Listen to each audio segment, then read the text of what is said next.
Hola, bona tarda. Soc Maricruz Santos, vicepresidenta de SOS Monuments, que és una associació per la defensa del patrimoni. Nosaltres presentem un projecte que és la recuperació del cementiri jueu de Montjuïc.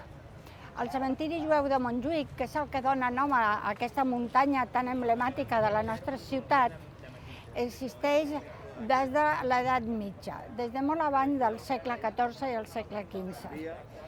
És la mostra encara existent, o una de les mostres que encara existeixen, d'un moment en què la ciutat va ser pluricultural, on convivien aquestes dues cultures i aquestes dues religions en pau, i en aquest moment es troba pràcticament invisibilitzat.